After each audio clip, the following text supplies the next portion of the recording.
Let's talk supply chain. Hello, everyone, and welcome back to Let's Talk Supply Chain. Now, before we start, I have a question to get you thinking about today's discussion in honor of International Women's Day. Now, according to Gartner's 2024 Women in Supply Chain survey, what percentage of supply chain organizations have an objective or goal to increase the number of women leaders? I would have thought the number would be fairly high, but what do you think? Let me know your guesses over on social and keep listening because all will be revealed at the end of the show. So today I'm excited to welcome Christine Barnhart to our Woman in Supply Chain series. She's been featured before, but this time is a little bit different. Now we're going to be talking about International Women's Day, doing a bit of a deep dive into some of the biggest issues impacting women right now.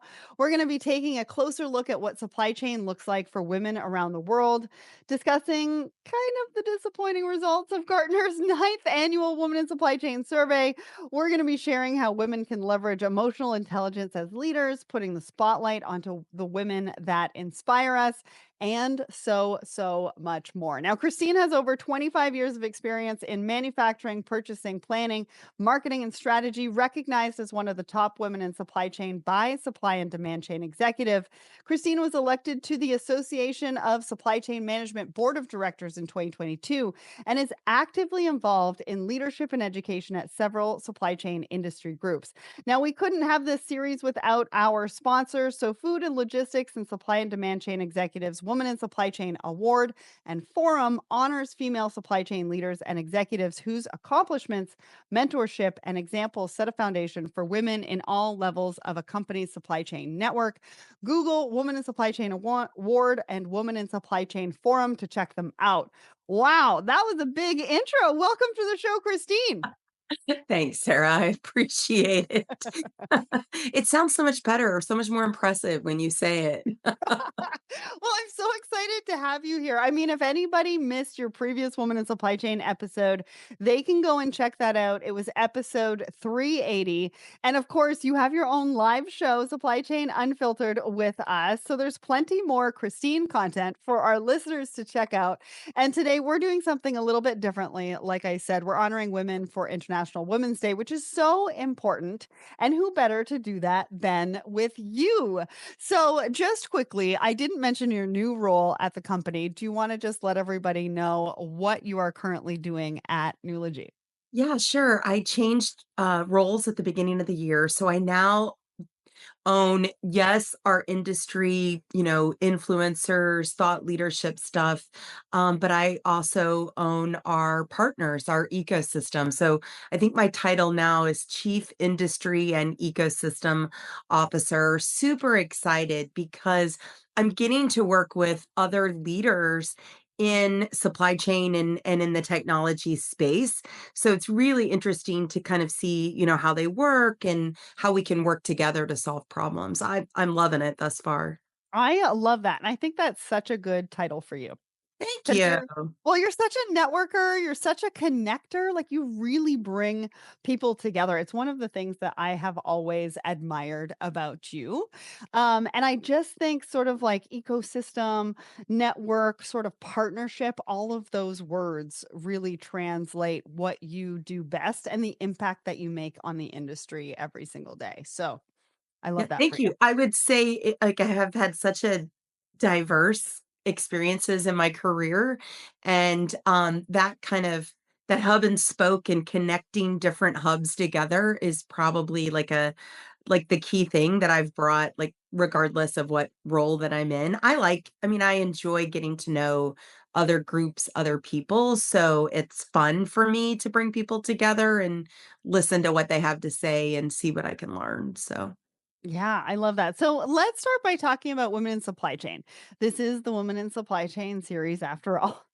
We talk a lot about women in the US, but we don't talk as much about women in other territories. And there's a lot to learn. We had Josephine Coombe on the show last year. She's currently based in the UK. And she actually said that there's significant momentum driving women's involvement in supply chain over there, which is really awesome to hear.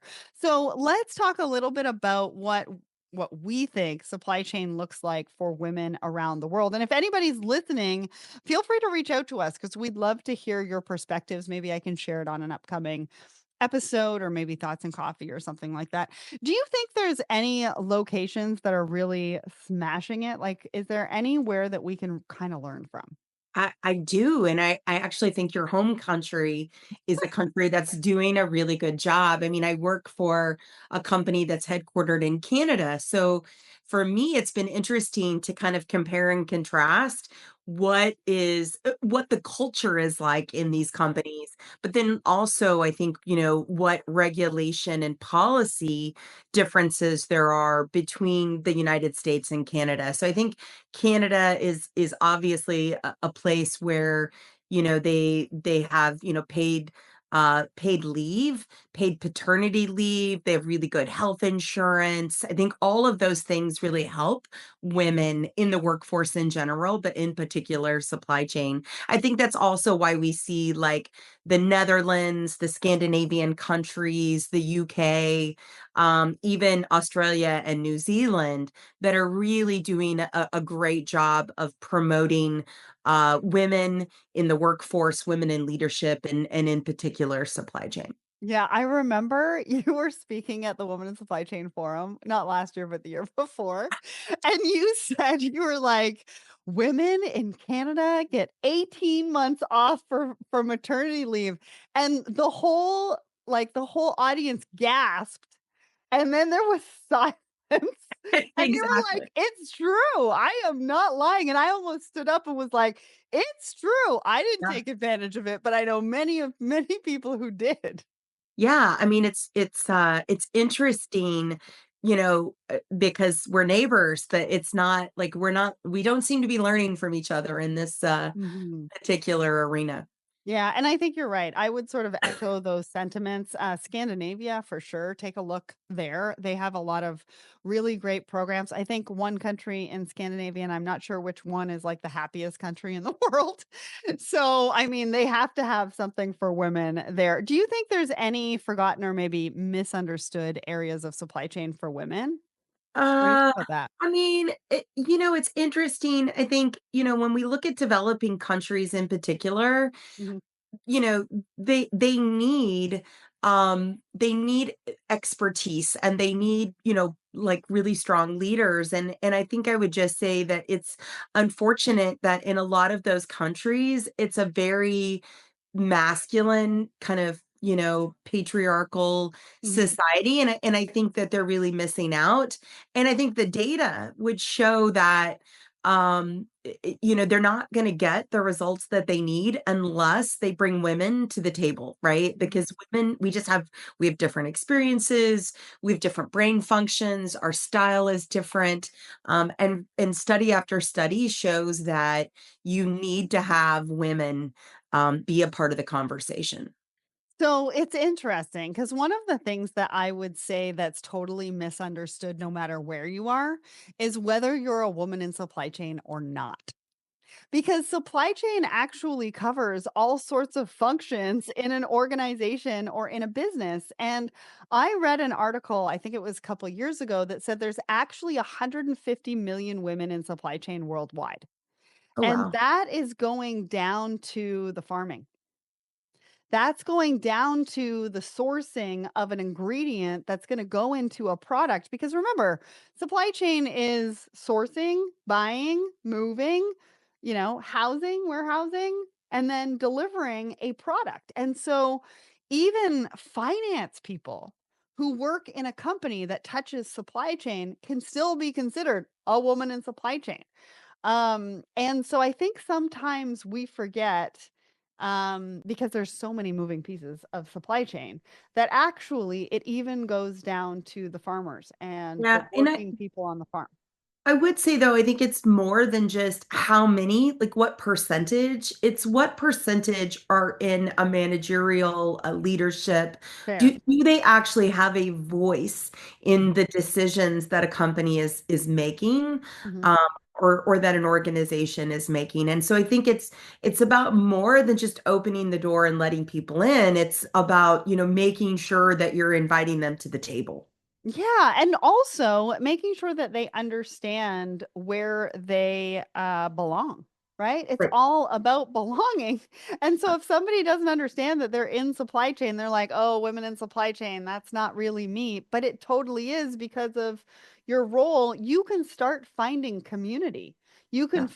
start finding community online, on social media, talking about it.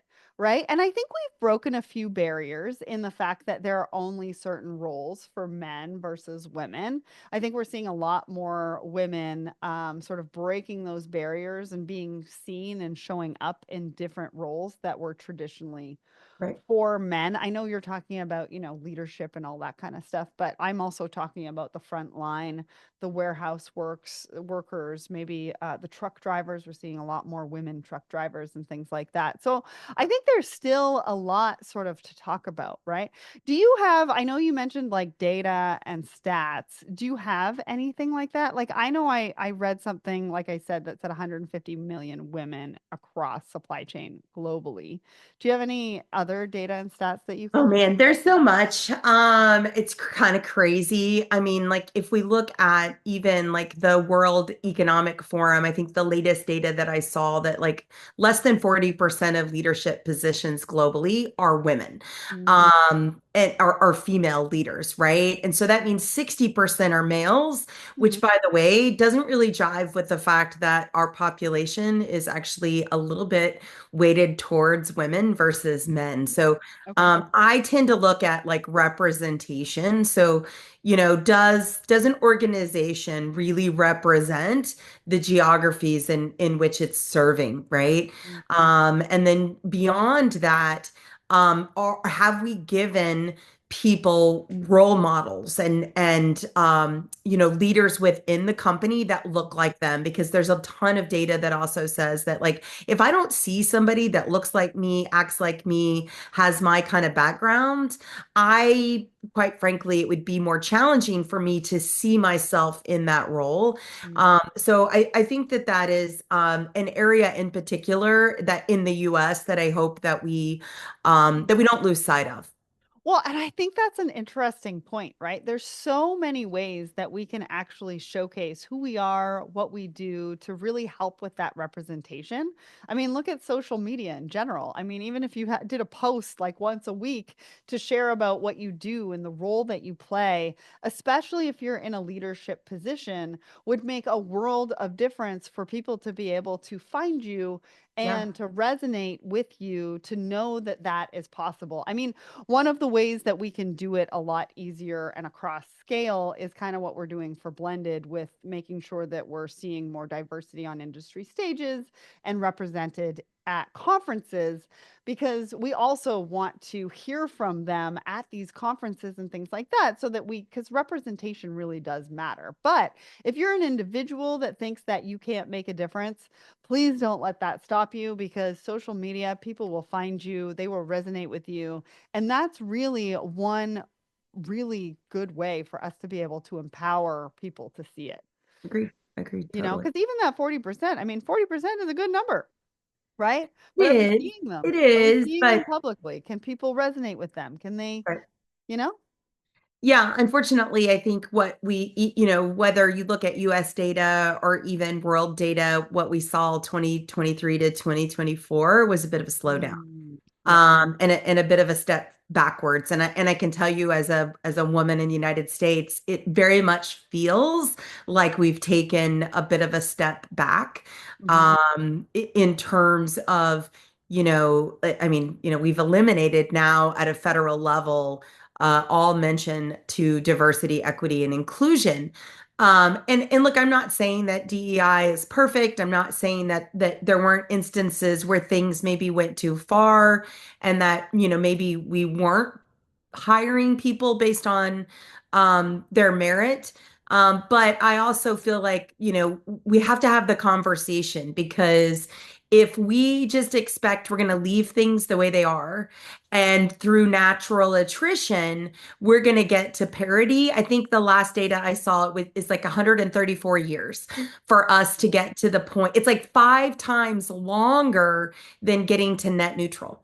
So these things, they're not just going to happen on their own. And there's Mhm. reasons for that. It's like, everybody has bias, right? I have bias. You have bias.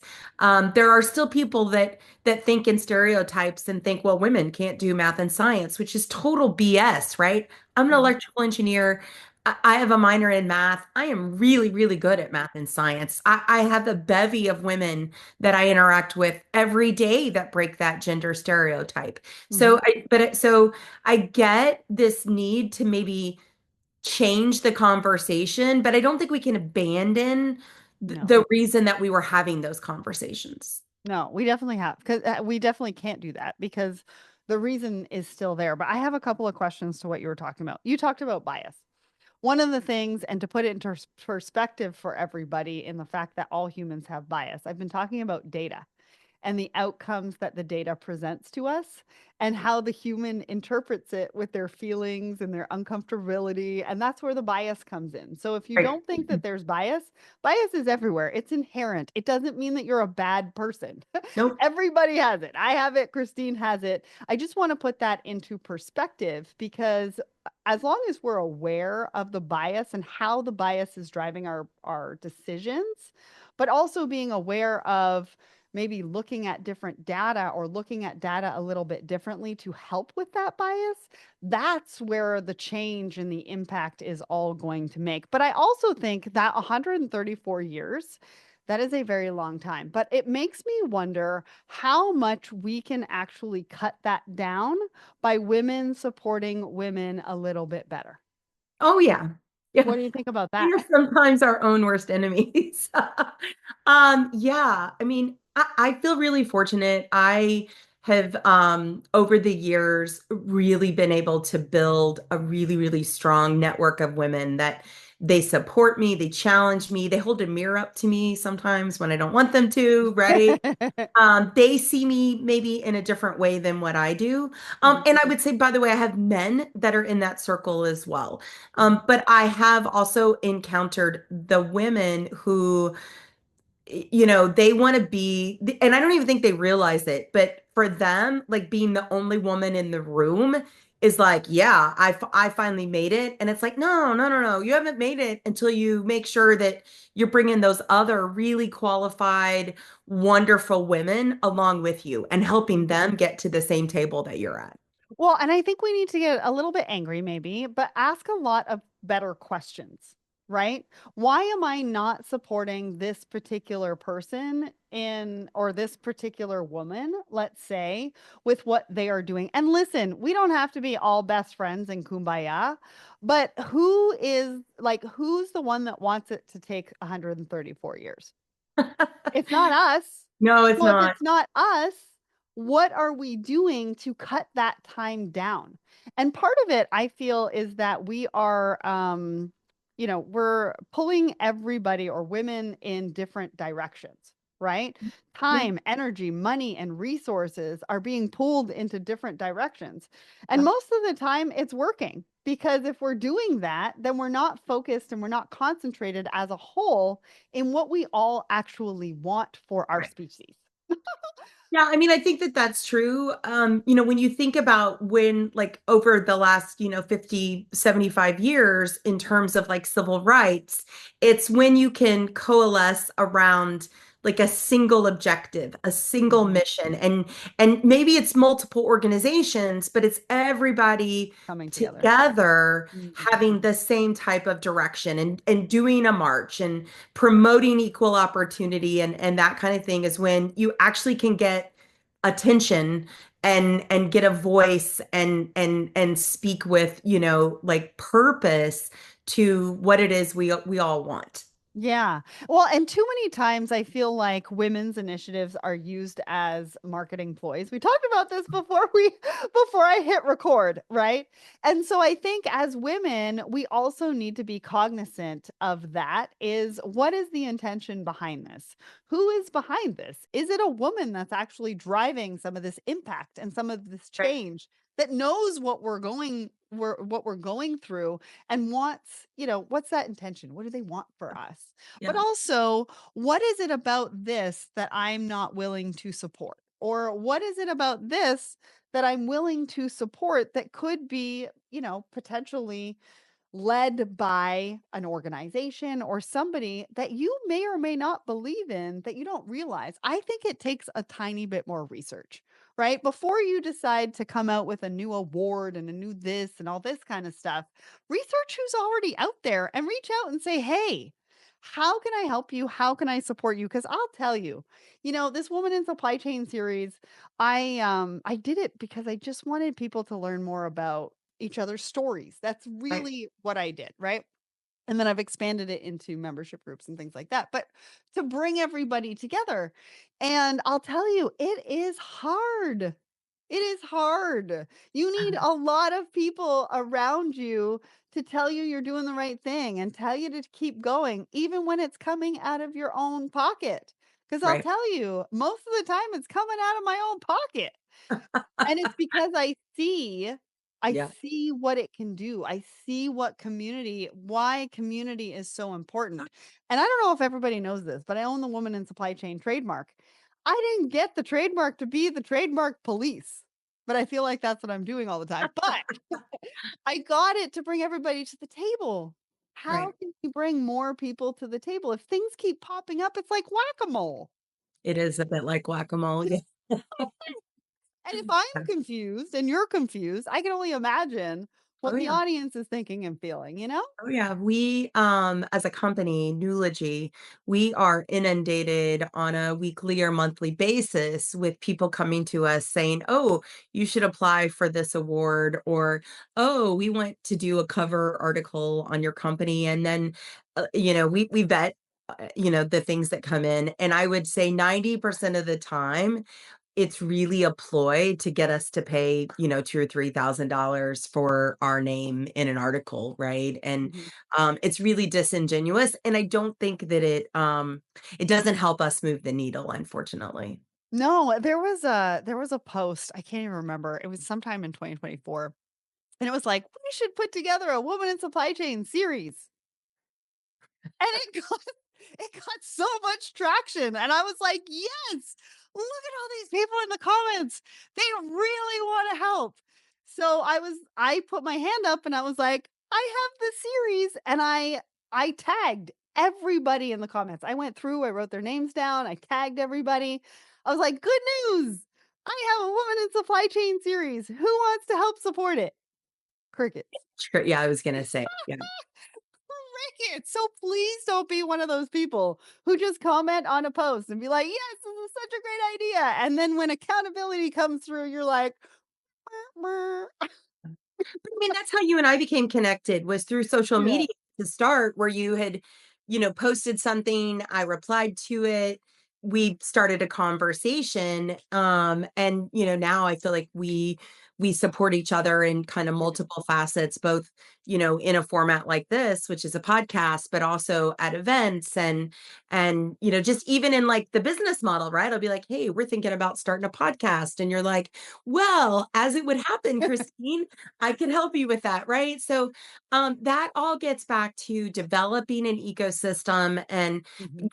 I think in order to be really effective, you have to be a good partner in that Yeah, you ecosystem. do. That means Mhm. you gotta bring forward ideas, but you also have to be willing to go to the people that are in your ecosystem and say, "How Mhm. can I help you? How could I support you? What do you need Mhm. from me?" And I think a lot of people, and again, I think it's a bit of a bias. They're busy. They're like, Yeah. "I don't have time to help you, but can you please help me?" Right? Like, and I think we have to change that conversation. We totally, and can we just be open to having frank conversations Yeah. without like it getting going horribly wrong? Because I Yeah, get also your feel feelings like hurt, and then yeah. yeah, I also feel like ghosting is a thing amongst women. I've had that happen to me a couple of times. And listen, I get that everybody's busy, but let's just have a conversation about it. If I did something wrong, I can't do anything to change it Oh my unless gosh. you tell me what that is. Right. Yeah, no, I totally agree. I think it's like being open to candid feedback. And look, Mhm. I think everybody should be like respectful, Yeah. professional, but you can say, "Hey, like I didn't like this. I didn't think it was appropriate. Mhm. Can we let's change this. Let's make sure we do it differently moving forward." Yeah. Yeah. Yeah, yeah, yeah. Because sometimes I feel like and it's totally okay if you're, like, in your feelings for a couple of days and you can't talk. That's not what we're talking about. We're talking about after those 2 or 3 days to come back and say, "Hey, this is how I felt because of this. I hope that this moving Yeah. forward." Right? Just use those 3 things. I feel, because, I hope. Okay. And I think it will go. All right. So I want to talk about some of the women we'd like to put the spotlight onto. Who are some of the women that you know or are inspired by that have sort of challenged stereotypes, maybe paved the way for inclusivity in male dominated roles? It doesn't necessarily have to be in supply chain. Yeah. How But much sort time of do we want to have? ask you. I know. God, the list, like, for me is it's really long of Mhm. people that I admire, aspire, both men and women. So, Corinne Bursa, Mhm. I think she's lovely. She, for me, I've known her since I was at Berry Plastics and she was at Logility. Laura Ciceri, Mhm. she's such a trailblazer in supply chain. She's a little quirky sometimes, but she's always really insightful. Heidi Benko from Infor, she plucked me out of manufacturing and took a chance on me in technology. Yourself Oh, as a leader, people that I work with in various boards, like Amy Augustine from the ASCM board, or from Supply Chain Leaders in Action, Amy Thorne in I met Amy Rarden from P&G through there, and Mary Barra, or Mary Rollman from KPMG, although Mary Barra is one of my idols from General Motors. And just like, Sherry Heinisch, mhm. I met her before she got into consulting, before she became the supply chain queen. Now she's at EY. We're trying to work together. I mean, it's just, I could go on and on. Like right now, within the context of the role that I have, getting to interact with people like Emma Rolfe from Colgate, or Vanessa Clemendot from L'Oreal, and Alice Marie Giffron from DHL, just DHL, yeah. incredible women Mhm. doing just wonderful things, not just in supply chain, but as like leaders in general. It's just like we're going to manifest. I'm really looking forward to catching up with Carolyn Dygus from Nordstrom. I don't know if you've Yes. heard. Yes, I have. She's great. She is, she's wonderful. So, like, for me, even people are like, "Oh, you travel so much, you go to all these conferences." And I'm like, "Yeah," and I love to talk to new customers and prospects, but I also get to catch up with people that are a big part of my network, and they give me energy, and Energy, yeah, they make me feel like I'm not wasting my time. Do you know what I yeah. mean? Oh, I Because totally, yeah. totally, totally get it. And listen, my list I think is even longer because we have just for the Woman in Supply Chain series, I think we have a list that's growing. It's about 150 people on that list that we can't even get to feature, I right? want you to get, Mm. Kristen Diaz and Eliza Simonova from Mars on a podcast together. Amazing women leading supply chain and digital Let's do it. transformation. Let's do Yes. it. Yeah, I I would will love make some introductions. Okay. So yeah, I mean there's so many and it's interesting, right? Because there's all these posts that give shout outs to, people in the industry, whether it's men and women and all that kind of stuff. And they're like, please add, please add. And I always want to tag people, but at the same time, there's so many I don't want to miss. I Oh, don't I want to know. not Yeah. say, and it's very difficult to be able to do that, and so that's why a lot of the times I refer people back to the Woman in Supply Chain series, just because that's where you're really going to get to understand them. Just by tagging them, it's great, but I want people to understand stories. It's one of the reasons why we, focus on women in that particular series because we get down and dirty into their career and their journey and what they think about different things and we bring out perspectives. I also try to send people to the Blended podcast because majority of those episodes are mostly women. I'm not going to lie. I don't have a lot of men who put up their hand and be like, "I want to talk about the tough topics in diversity and inclusion, please." So if Yeah. you're listening to this and you are an ally, you are a male, Not necessarily in supply chain. You want to become a part of blended, please send me a message But, because some of that's our fault, right? could Like, be. the first year I went to the Women in Supply Chain Forum, there were, like, what, 2 men in the audience? Yeah. And I was like, "Hey, we gotta do a better job here." And that's on us as women to bring the men that we work with, that we know, and say, "Hey, this Mhm. conversation isn't just for us. It's for you too, and we want Yeah. you to be a part of it." Right? Yeah. And so I think, the second year we did a better job, and the third I heard last year was amazing. So I'm hopeful that I get to actually go to the forum this year. Yeah. Well, and I'll tell you, I was in one of my membership groups the other day, and one of the male members asked if they could be part of a conversation in our Woman in Supply Chain membership. And because he said, we're like, I'm an ally, but I want to hear how, you're talking about some of these things and I want to be part of that conversation. And so, I said maybe not every single one, but I said we can definitely open it up to allies for at least one of them so that we can have that kind of conversation. And so I think sometimes we forget to include, Agreed. but also we forget to ask. Yep. So, and I suspect that some of the backlash in the US for DEI is simply due to the fact that we have a segment of the population that felt excluded. And Mhm. look, as somebody that hasn't always been included, that doesn't feel good, No, it right? doesn't. And then you're like, well, what's happening there? Like and why am I being excluded? What are the conversations? Am I now at a disadvantage because I wasn't part of the conversation? So I do feel like we have to take some of the ownership for we were talking about diversity, equity, and inclusion, but we weren't actually like including everybody in the discussion. Mhm. Yeah, and I wonder if it's more about maybe even changing some of the words like belonging, acceptance. I totally agree with you. I did a blended episode on acceptance versus inclusion just to sort of see where everybody was at. Everybody wanted the word inclusion. So it didn't, yeah, acceptance was there, but they really wanted the word inclusion. I think that word is still good. But again, we have to come together on what the meaning of all of this actually is, right? Right. Like, what do women want? What do we want collectively as a whole together in the workplace? And what does that look like? I feel like sometimes we give out mixed messages in a variety Yeah. of ways because we all want different things.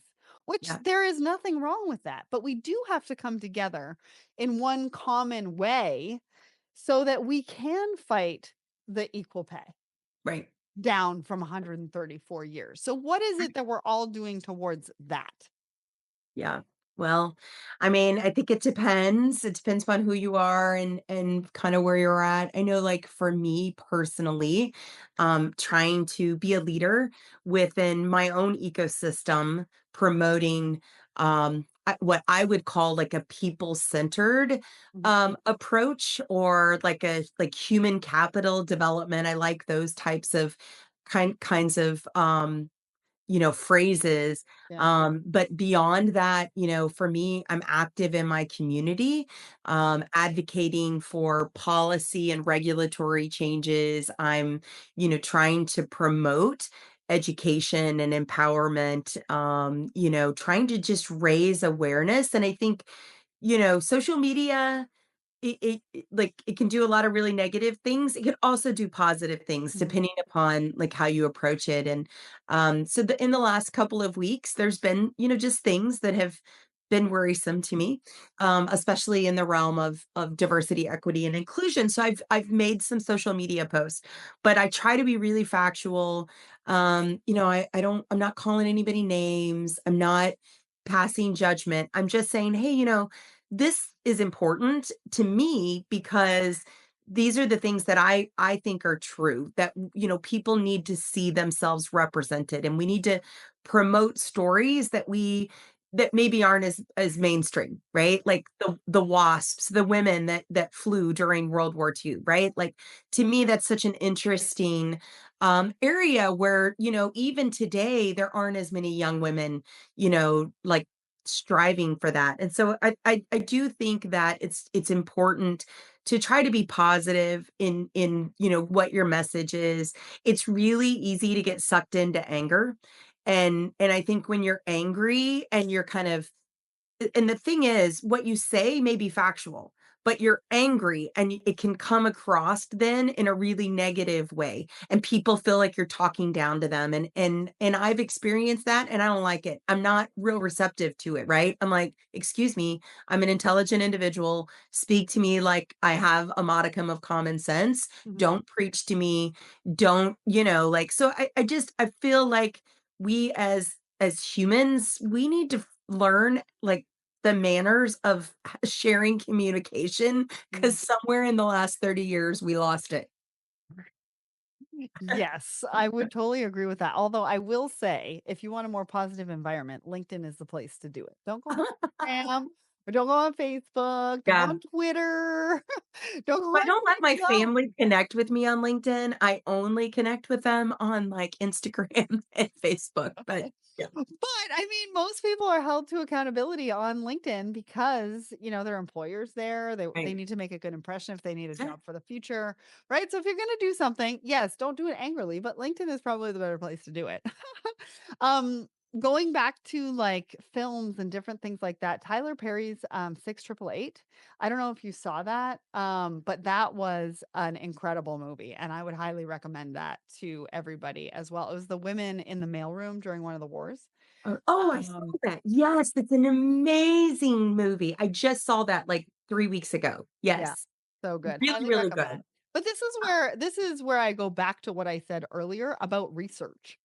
Well, the Gina have you looked at the Gina Davis Institute and all No. of the research that she's done relative to the entertainment industry and in particular women and what that has it's amazing. It's Hmm, incredible. I'll I have to go and highly check that recommend it. out. But that's Yeah. what I mean, right? We've got a lot of tools, we've got a lot of resources available to us. And I feel like a lot of times we make blanket statements without actually doing the work and doing the research and looking some stuff up and talking more about women's roles over the years and what that's looked like and pumping them up and different things like that. So, do you have any advice for leaders in supply chain you know, around sort of this gender pay parity, or maybe just like driving change when it comes to, gender equality and things like that? I think, first and foremost, have some empathy for your peers.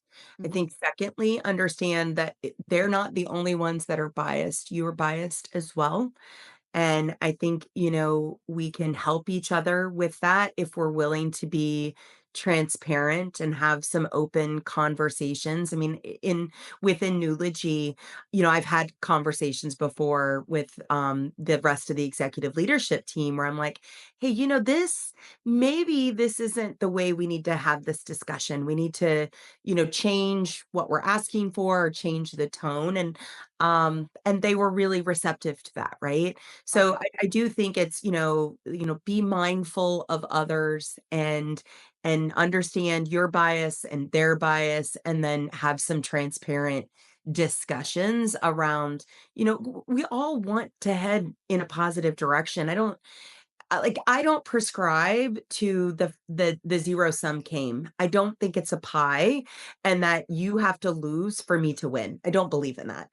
Mhm, I truly believe that, especially with supply chain, we're the enabler that can actually help raise all boats, right? mhm.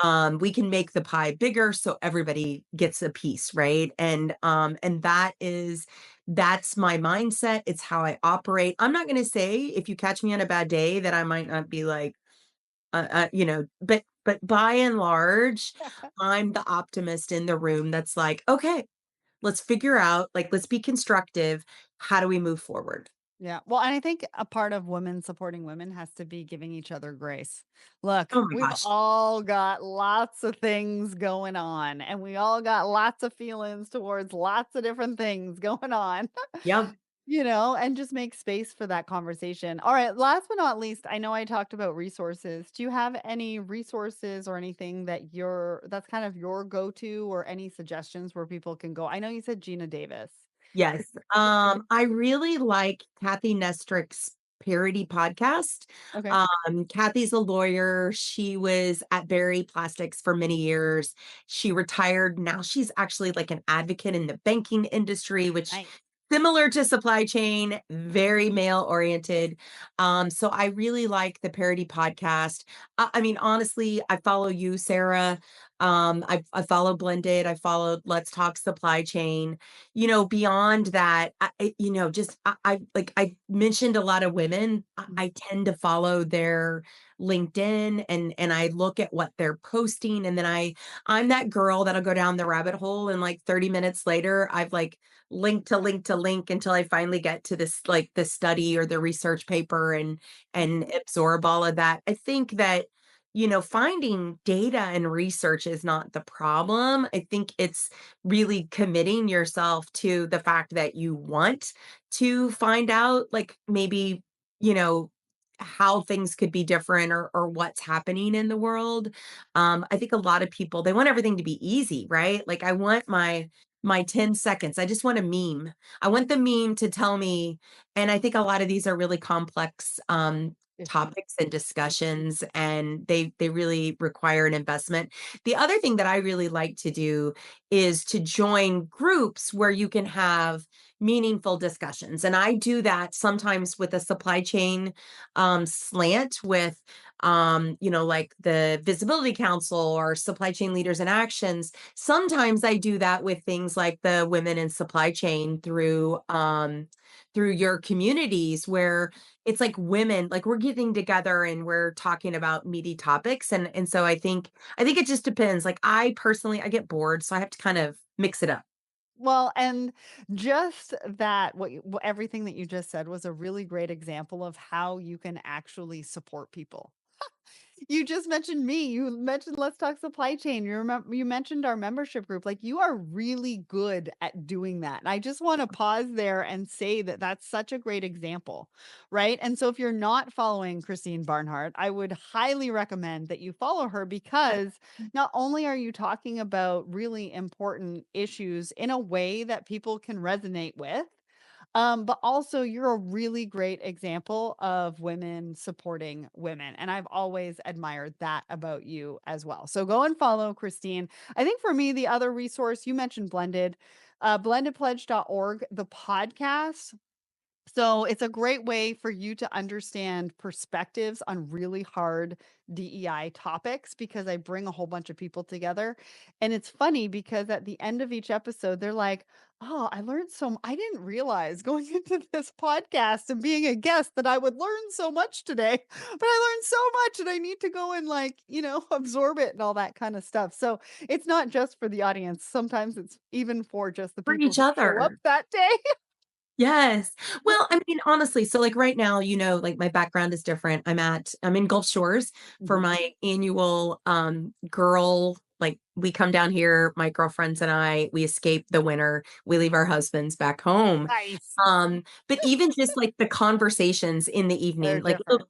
it'll be 6 or 7 o'clock at night, we're sitting in the living room, we may be on our phones, we may be watching something, but we're talking, we're having conversations, we're talking about our kids, we're talking about work, we're talking about Mhm. politics and culture. And there was a period in my life where I did not prioritize that.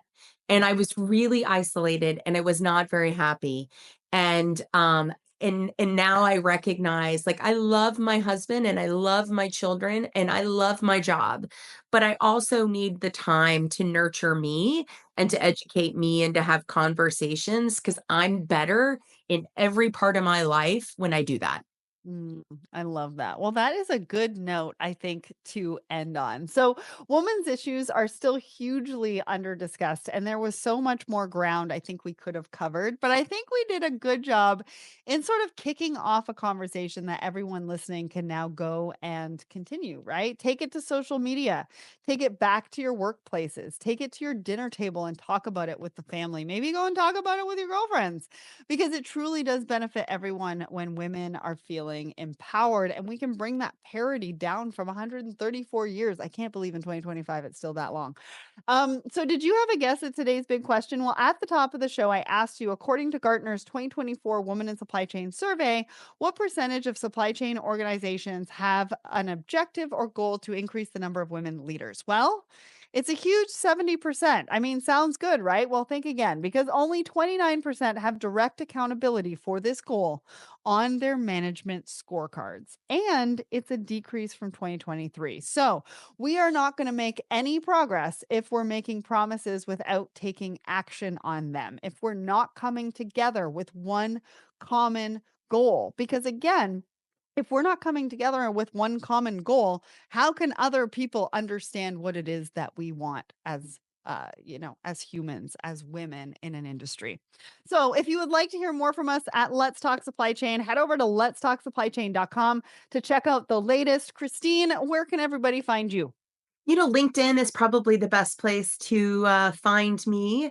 And I'm going to be at Manifest coming up in a couple of weeks, so you can come find me probably in and around the Canaxis booth at Manifest.